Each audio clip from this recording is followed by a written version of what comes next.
Palavra de Deus. As crianças podem sair com aquele limite de idade, já que vocês, papais, conhecem, de 4 a 11 anos para o cultinho infantil da noite. E você, por gentileza, comigo, nós vamos dar seguimento à mensagem temática da manhã, e à noite agora iremos compartilhar sobre as bênçãos do reino de Deus. E eu quero que você abra então a sua Bíblia no Evangelho de Mateus. O capítulo é o 5, nós vamos ler considerada das passagens mais lindas da Bíblia, é que quando Jesus profere, ele exclama as bem-aventuranças no Sermão do Monte. Então, Mateus capítulo 5, a partir do verso 1.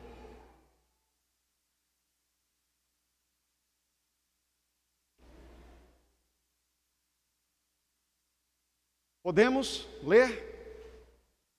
Então segue a leitura, eu vou ler na revista atualizada no Brasil, e diz assim: Vendo Jesus as multidões, subiu ao monte e colocou-se assentado.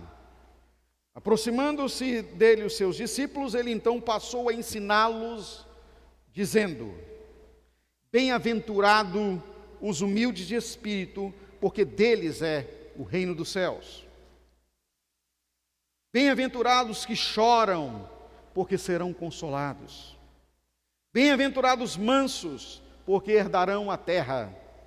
Bem-aventurados que têm fome e sede de justiça, porque serão fartos. Bem-aventurados os misericordiosos, porque alcançarão misericórdia. Bem-aventurados limpos de coração, porque verão a Deus. Bem-aventurados pacificadores, porque serão chamados de filhos de Deus. Bem-aventurados perseguidos por causa da justiça, porque deles é o reino dos céus.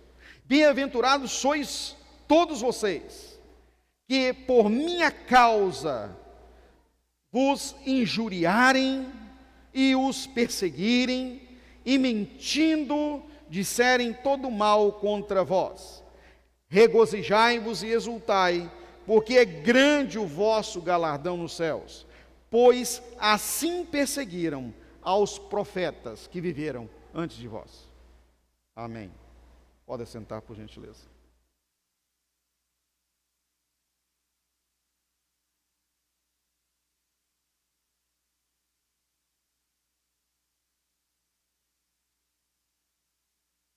Bênçãos do reino de Deus. É o tema dessa mensagem da noite. Celebração 2, pela manhã nós falamos sobre a vida no reino de Deus, com base em Mateus capítulo 6, verso 33, nós conhecemos. Mas buscai em primeiro lugar o reino de Deus e a sua justiça, e as demais coisas vos serão acrescentadas. E no segmento da palavra nós falamos sobre o reino e o seu Senhor. Lemos Romanos 14, 17, pois o reino de Deus não é comida nem bebida, mas justiça, paz e alegria no Espírito Santo, e salientamos a questão da felicidade. Também lemos 1 Crônicas 29, 11, nesse mesmo ponto.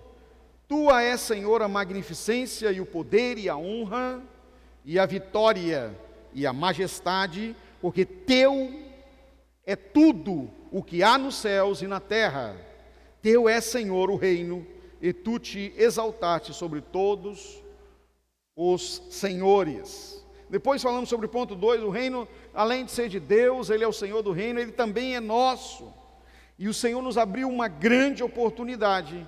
Nós vimos Lucas capítulo 13, verso 29, quando Jesus declara: pessoas virão do Oriente e do Ocidente, do Norte e do Sul, e ocuparão os seus lugares à mesa no reino de Deus, ou seja, de todas as partes da terra, e nós fazemos parte deste povo. Depois vimos que para realmente vivermos o reino que é nosso, nós precisamos de uma volta à inocência, e Mateus 19, 14, Jesus diz: porém, deixai os pequeninos e não os impeçam de vir a mim, porque deles é o reino dos céus. Então é aquela volta ao sermos criança. E aí depois eu falei que para que isso possa ocorrer, nós compartilhamos que é preciso o novo nascimento que Jesus passou a Nicodemos. E aí citei João 3:3, quando Jesus diz: na verdade te digo, que aquele que não nascer de novo não pode ver o reino de Deus. E compartilhamos acerca deste novo nascimento, que é uma nova vida no reino de Deus, e o que essa vida traz. Depois ainda, dentro neste mesmo ponto, precisamos usufruir da filiação divina e da cidadania do reino. E aí li com a igreja pela manhã, Efésios 2:19-20, que diz: assim que já não sois estrangeiros, nem forasteiros, mas concidadãos dos santos e membros da família de Deus, edificados sobre o fundamento dos apóstolos e dos profetas, ou seja, sobre a palavra de Deus, de quem Cristo é a principal pedra da esquina. E dei uma breve explicação sobre sermos cidadãos do reino de Deus e da família de Deus. Está tudo no vídeo que você pode acompanhar no YouTube da Palavra da Manhã. E fechamos com, a bênção do reino de Deus, ou melhor, ser o reino de Deus, ou estar no reino de Deus. A vida no reino, ela é de exigência da justiça. Há uma exigência de justiça de Deus no reino. Há uma lei espiritual da justiça divina. E aí compartilhamos 1 Coríntios 6:9-10, que diz: não sabeis que os injustos não hão de herdar o reino de Deus? Não erreis, nem os devassos, nem os idólatras, nem os adúlteros, nem os efeminados, nem os sodomitas, nem os ladrões, nem os avarentos, nem os bêbados, nem os maldizentes, nem os roubadores herdarão o reino de Deus. E aí entramos aqui um pouco mais em Gálatas capítulo 5, dos versos 22 e 23 e dos versos 16 até o 21, para falar sobre a carne e a vida no Espírito, que é essencialmente felicidade. E fechei com a frase: a maior evidência da vida sobre o reino não são as palavras ditas, mas a palavra vivida. Isso é muito forte, o que Deus falou conosco. Então a evidência da nossa vida no reino não são as palavras que nós proferimos, mas a palavra que nós vivemos, a vida de Deus em nossa vida. E agora, dando seguimento, eu quero falar sobre as bênçãos daquele que vive sobre o reino de Deus. E como ouvimos pela manhã, o reino de Deus é tudo e está sobre todos, sem distinção. E quando lemos aqui em Mateus capítulo 5, Jesus fala que esse reino dele, que é o reino divino sobre toda a terra, manifesto por meio da sua chegada para uma relação pessoal com o ser humano na terra, ou seja, Deus entre nós. Emmanuel, quer dizer Deus conosco, é um reino que traz para o homem aquilo que ele não teve, que o Espírito Santo só pode promover, como nós vemos em Gálatas 5:22, com a segunda atribuição do fruto do Espírito, pois a primeira é a própria essência de Deus e amor, depois vem felicidade. As traduções comumente trazem gozo, alegria, mas a palavra é felicidade, a melhor tradução do original. Isso quer dizer que a vida no reino de Deus é uma vida feliz. E essa felicidade não advém do que a nossa carne, do nosso eu determina que é felicidade. Possuir coisas terrenas e coisas que satisfazem o nosso egoísmo, a nossa carne. Não. A felicidade está em cumprirmos cabalmente a vontade de Deus para a nossa vida. Quando chegamos a esse entendimento, nós sabemos que estamos na terra como filhos de Deus, ou seja, cidadãos do reino, em uma missão própria, em uma missão já declarada. E a missão é nos conhecida. Tem gente que acha que tem missão diferente dos outros. Não, a missão para os filhos do reino é uma só: e de fazer discípulos de todas as nações. A nossa missão é arrancar das garras de Satanás, do império das trevas, o maior número de pessoas que pudermos, para levá-las a conhecimento da verdade. Pois João 8,32 declara: e conhecereis a verdade, e a verdade os libertará. Ou seja, levá-los à libertação. Então, já que a vida no reino é uma vida para sermos felizes, essa felicidade, ela já se manifesta agora. E aqui nós precisamos nos ajudar na compreensão. Porque é possível que, uma vez que eu esteja pregando para você que está na igreja local, que vive já há algum tempo no reino de Deus, não esteja usufruindo dessa felicidade porque não tem uma compreensão do que seja essa felicidade. E quando falamos aqui felicidade, há um tempo atrás, tem uma mensagem também já gravada no YouTube, que eu trouxe o que é felicidade em Deus, ser feliz em Deus. Diz respeito, queridos, não àquilo que nós queremos, mas sim acontecer o plano de Deus, real, vivo em nossa vida. Isso está lá em Salmos, Salmo não tem capítulo, né? Salmo número 37, verso 4, eu gostaria que você abrisse a sua Bíblia, por gentileza, para tomar conhecimento.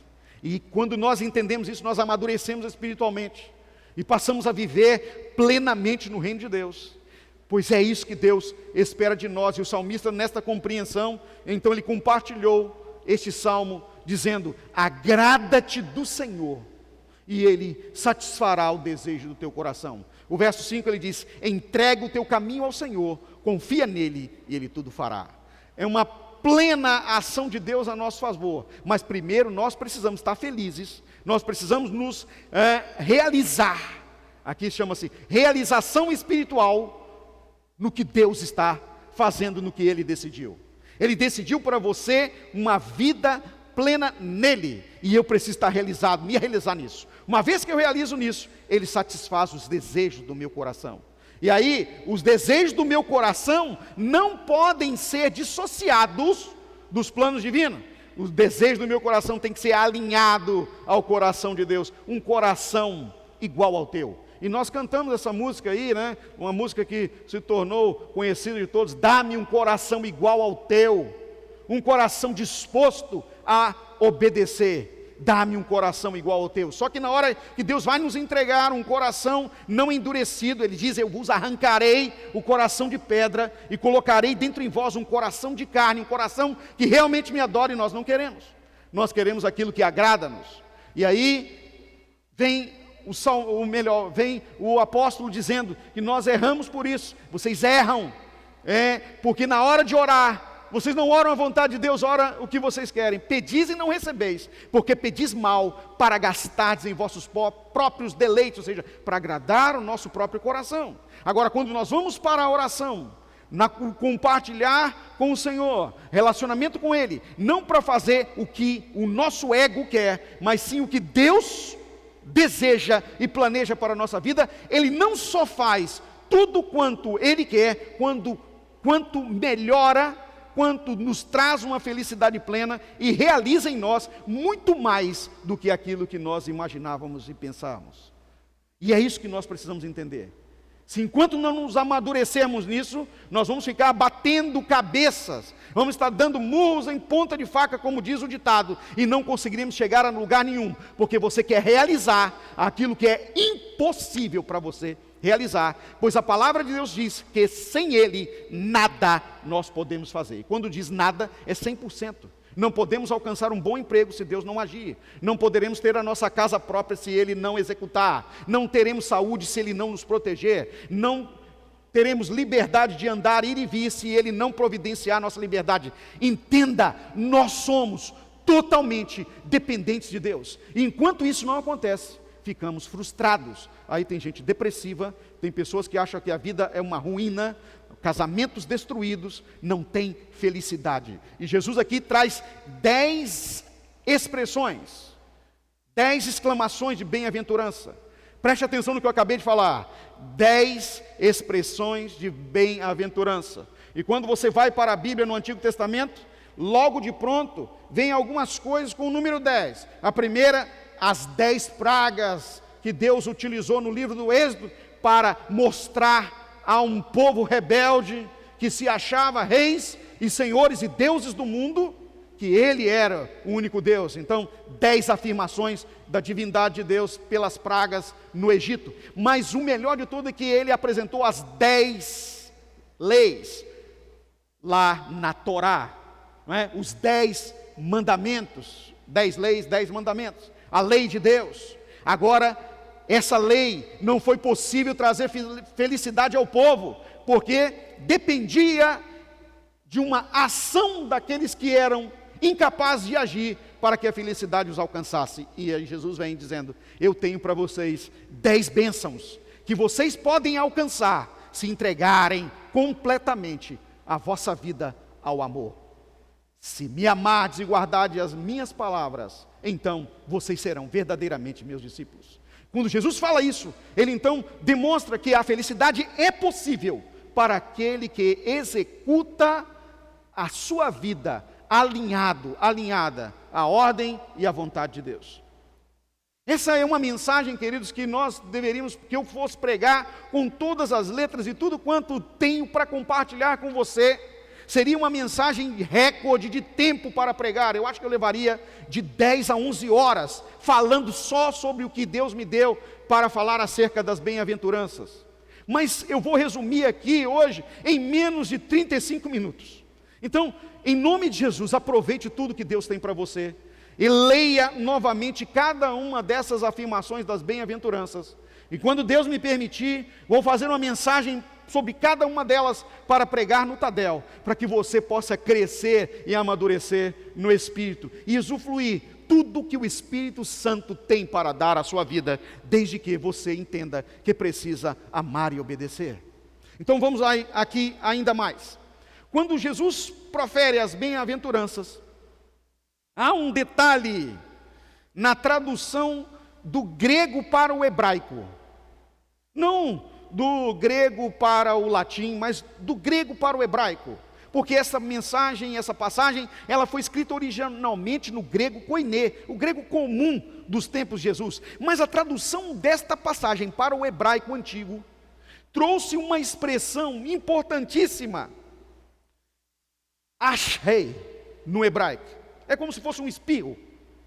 Mas essa palavra, porque o hebraico traz uma aspiração de ar, uma garganta raspada, significa que a palavra proferida, quando Jesus diz bem-aventurados, ele está dizendo assim: abençoados, felizes são aqueles que praticam. Há uma diferença aqui muito importante dessa palavra para quando Deus nos torna abençoados, que é a expressão que talvez vocês já ouviram como o nome de uma pessoa, e é Baruch, quer dizer, Deus está tornando alguém abençoado, ou está dizendo o bendito, o benedito, ou bendito, aquele que é abençoado. Mas achei, não tem uma ação de Deus, mas é sim uma ação do homem em razão da intervenção divina. É diferente. Então, nós só somos felizes quando reconhecemos a governança de Deus e passamos a viver conforme o que Ele nos diz. É isso aqui que Jesus está dizendo, não é? Nesta passagem. Então, quando ele fala aqui, bem-aventurados os pobres de espírito, para a nossa tradução pobre, mas lá no grego quer dizer, bem-aventurado as pessoas que são humildes, ou seja, não são soberbas, porque delas é o reino dos céus. Ele está dizendo que eu quero que você aprenda de mim a humildade. E Jesus então fala, aprendei de mim, porque eu sou manso e humilde de coração, e aí então tereis descanso, ou seja, paz para vossas almas, pois o meu jugo é suave e o meu fardo é leve. Estou dando só um lampejo para você entender que cada uma das exclamações das 10 bem-aventuranças, Deus está dizendo que nós precisamos agir em relação ao que Ele nos comanda. Não podemos simplesmente ficar parados e esperar que chova a chuva de Deus sobre nós, como cantamos aquele cântico, chove, chove, chuva, chuva de poder, e aí não fazemos nada. Deus vai nos dar poder para quê? Se você não sai para evangelizar, se você não expulsa um demônio quando aparece um, você sai correndo, se você não se alimenta para manter o poder na sua vida, se você não se alinha ao Espírito Santo, vai chover o que sobre você? Mas cantamos vaziamente, sem compreensão. A palavra aqui tem conotação divina, quer abrir, o Espírito Santo tem desejo de abrir a nossa mente, como igreja, para esse tempo do fim. Nós estamos em tempos do fim, próximo está a volta de Jesus, todos os sinais estão aí, ciência se multiplicando, amor de muitos esfriando, sinais no céu, sinais na terra, sinais inclusive no firmamento produzidos pelo próprio homem, com os lançamentos dos satélites e de sondas, não é? Que vão para outros mundos, tentando escavar a origem do universo, enquanto nós sabemos que tudo depende de Deus. Mas é assim que se apregoa a ciência sobre a palavra. Hoje mesmo, a maior mensagem que nós temos escutado na TV, nos jornais, nos especialistas, é que nós precisamos parar com as crendices e ouvir a ciência. Mas ai da ciência, se não fosse a fé, pois sem ciência, jamais ela poderia avançar. Sem ciência, quando eu falo aqui sem ciência, sem conhecimento, não teria o desenvolvimento da mentalidade humana que se chama ciência. A mentalidade humana está circunscrita à mente do homem, enquanto que a fé, ela abrange a todo o conhecimento de Deus, e é Ele quem aguça, é Ele quem traz a nós possibilidade de avançar, abrir a mente, olhar com olhos mais longínquos e visualizar aquilo que é impossível com o olho comum ver. Então, quando nós falamos aqui, quando eu estou falando dessa ciência, não estou falando da ciência que está sendo apregoada aí. Ouça a ciência, faça isso, faça aquilo. Não quer dizer que nós não precisamos, queridos, lançar mão de uma ferramenta maravilhosa que Deus deu, que é a nossa sabedoria multiplicada no Espírito, para aprendermos sobre medicamentos, para aprender sobre tecnologia, para avançar. Não é isso, não sou esse radical, mas nós não podemos ouvir os homens, precisamos ouvir a Deus. Quando uma pessoa foi tocada pela presença gloriosa e transformadora de Jesus, ele disse assim: melhor obedecer a Deus do que obedecer os homens. Quem obedece a Deus, ou seja, quem se dá a obediência ao Senhor, a sua ciência avança para o mundo espiritual, o que a ciência natural jamais conseguirá. Então nós multiplicamos conhecimento. Entendendo isso, portanto, que Deus está nos oportunizando aqui essa noite, é que a felicidade não reside naquilo que você acha ou que a sua ciência, sua sabedoria, seu conhecimento diz. A sua felicidade está no sobrenatural. E para aprender sobre o natural, queridos, como nós vamos alcançar essa felicidade, eu quero trazer aqui para você que, primeiro, nós somos felizes nele, no Senhor. O Espírito Santo é quem produz o fruto da felicidade em nós. Essa felicidade que realmente sustenta o ser humano, ela não advém das conquistas humanas, nem da percepção das vitórias sobre as coisas. Ela vem de uma ação sobrenatural do Espírito Santo no seu interior, na sua alma, como o templo do Espírito Santo. Ele em nós frutifica então a felicidade que é seu fruto, e aí nos satisfaz. Quem está em Cristo, cheio do Espírito Santo, está satisfeito, realizado na presença de Deus em sua vida. Fora disso, toda e qualquer alegria, lampejos de felicidade irão se esvair, não consegue cumprir o seu papel. Por algum momento, traz êxtase de glória.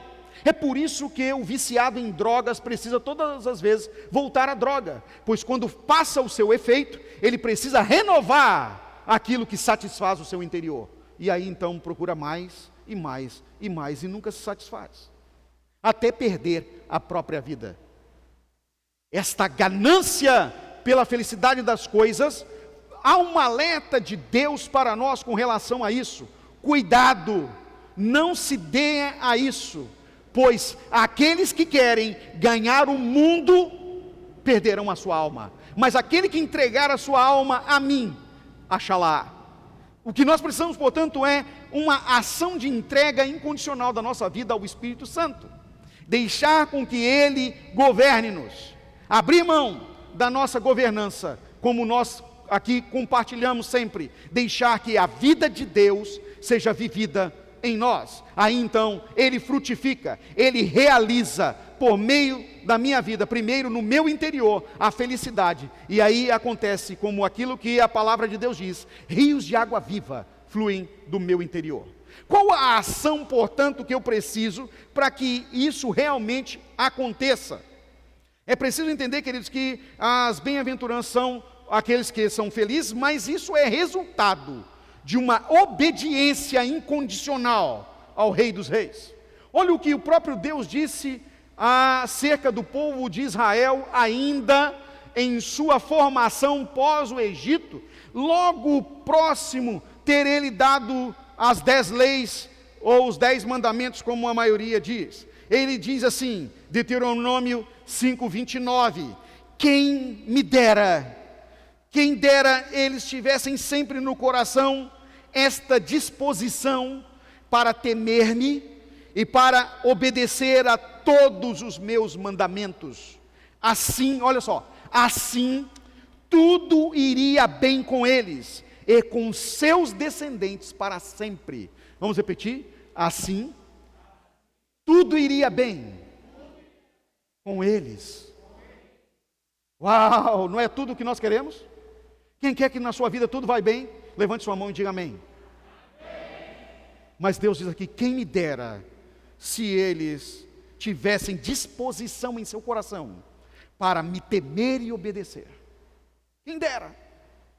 Iria tudo bem com eles.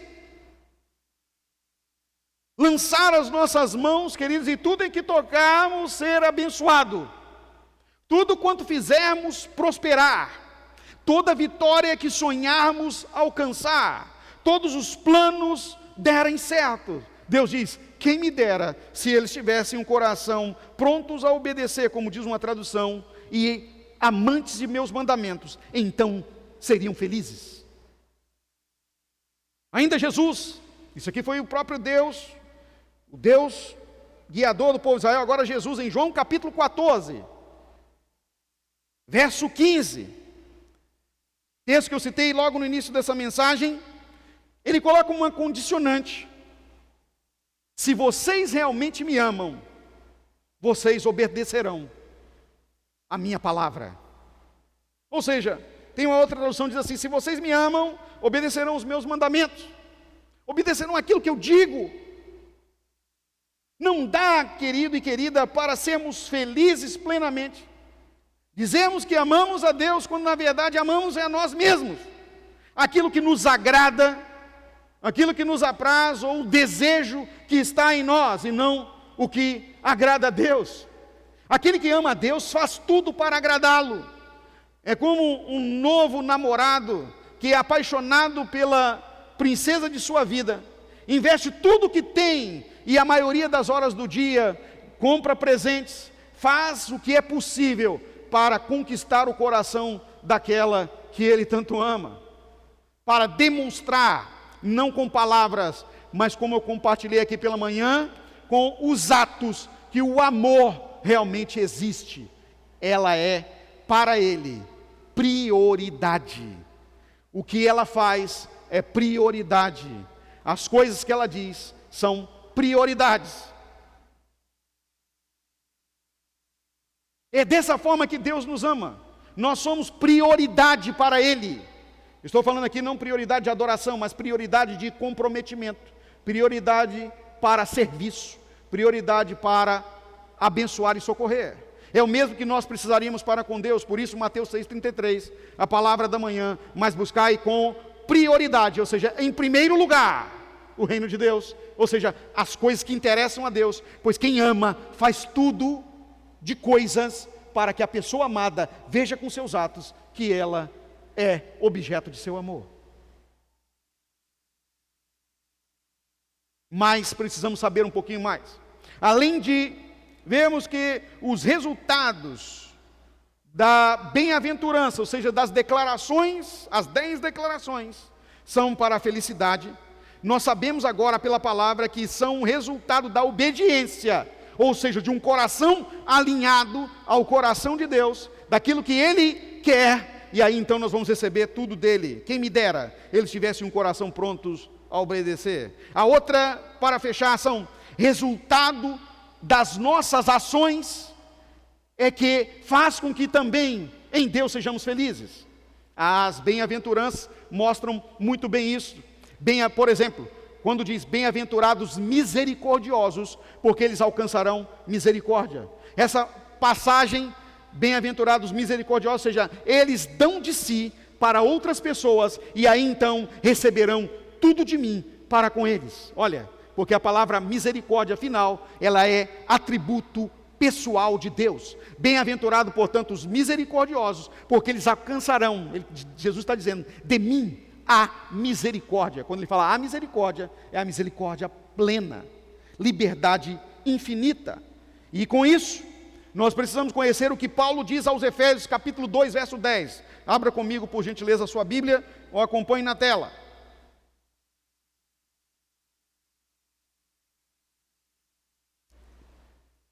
Porque somos feitura sua, criados em Cristo Jesus, para as boas obras. Repita comigo: boas obras,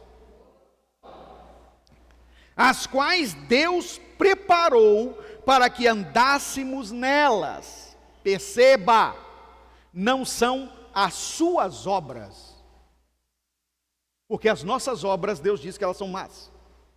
Tem tanta gente aí entregando cesta básica e não agrada a Deus. Mas que é isso, pastor? Está ajudando o pobre. Não agrada a Deus. O que adianta eu dar cesta básica para uma pessoa e não pregar para ela que ela precisa de salvação? É de chorar. Porque ela continuará dependendo de mim para a cesta básica. São essas obras que os políticos fazem. São essas obras que os detratores fazem. Quando eu falo detratores, são aqueles que retiram a sua riqueza da vida de outros. Mas em Deus não é assim. As obras de Deus não tornam o outro pobre. Porque quando alguém dá uma cesta básica para outra pessoa, no mundo capitalista quer dizer que quando um bem circula de um lugar para o outro, tem alguém ficando menos provido. Alguém deixou de ser provido, porque outro foi provido. Mesmo que seja um feito de coração, de eu dar uma cesta básica para outra pessoa, é porque alguém ficou sem receber, porque nós não conseguimos dar a todos. E quando um bem é escasso, eu retiro um alimento daqui do celeiro e passo para outro, isso quer dizer, ou entra outro lá, ou vai faltar para alguém. Essa filosofia do capital, queridos, do capitalismo, nós precisamos entender, porque essa não é a filosofia do reino de Deus, e muito menos a filosofia do comunismo, como alguns dizem, é do reino de Deus. Deus não é nem direita, nem esquerda, Ele ama as pessoas como elas são. E é isso que nós precisamos aprender em Deus. Não somos assim, e não podemos ser assim. A nossa prioridade é fazer a vontade de Deus, e a vontade de Deus é que todo homem o conheça e chegue a pleno conhecimento dessa verdade. É nossa prioridade. A nossa vida aqui é para desgastarmos-la em dá-la para que as pessoas conheçam a Deus. E quando nós fizermos isso, as boas obras nos acompanham, porque os sinais seguem aos que creem. As boas obras dos filhos de Deus cheios do Espírito, é o que está em Marcos capítulo 16, verso 17. São os sinais que nos seguem. E sinais seguirão aos que creem. Em meu nome expulsarão os demônios. Falarão noutras línguas. Se beberem alguma coisa mortífera não lhes fará dano. E imporão as mãos sobre os enfermos e ficarão curados. Meu irmão e minha irmã, nós temos em nossas mãos, na autoridade do Senhor, se estivermos na ação correlata com a obediência ao Senhor, a cura da enfermidade que está matando milhões, e a cura de todas as enfermidades, desde o câncer, que é o recorde de matador, a nova Covid-19.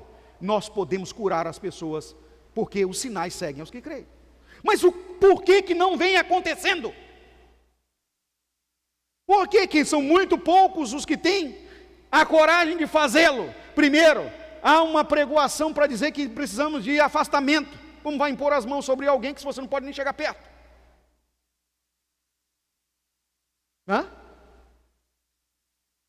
Como vai pregar o evangelho se as igrejas estão sendo fechadas? Se não se pode mais visitar ninguém? Nós precisamos ter a lucidez de usar a tecnologia. Entrar na casa das pessoas e falar com elas pelo meio dos smartphones. Fala-se tanta coisa. Trabalhamos pelo smartphone. Pregamos, resolvemos negócios pelos e-mails. Falamos em videoconferência, mas não pregamos a palavra. Se fazemos é muito pouco. Sabe, meu irmão e minha irmã, temos ao nosso alcance todas as possibilidades, mas se não fizermos sob o comando do Senhor, passaremos o fio dessa história como a igreja negligente, no tempo da maior oportunidade de salvar pessoas, porque as pessoas estão carentes das orações e do poder que está sobre sua vida. Mas se ele estiver dormente, se o Espírito Santo não for o gerente, se ele não for o Senhor da sua vida, ele não é nada. Ele vai ser apenas uma força, uma influência, um conhecimento vazio. Nós somos feituras de Cristo, fomos feitos para as boas obras que Ele preparou. Não são as boas obras que o homem acha que pode fazer. Não é como se dizia no passado, ajudar alguém a atravessar a rua, dar um prato de comida, um copo de água. Achávamos que isso eram boas obras. Boas obras estão ligadas a levar as pessoas a ter uma mente livre para reconhecer e amar o Senhor. Com isso eu estou dizendo, pastor, nós não podemos mais dar cesta básica para ninguém de modo nenhum. Podemos e devemos. Nós não podemos dar um prato de comida para as pessoas? Precisamos.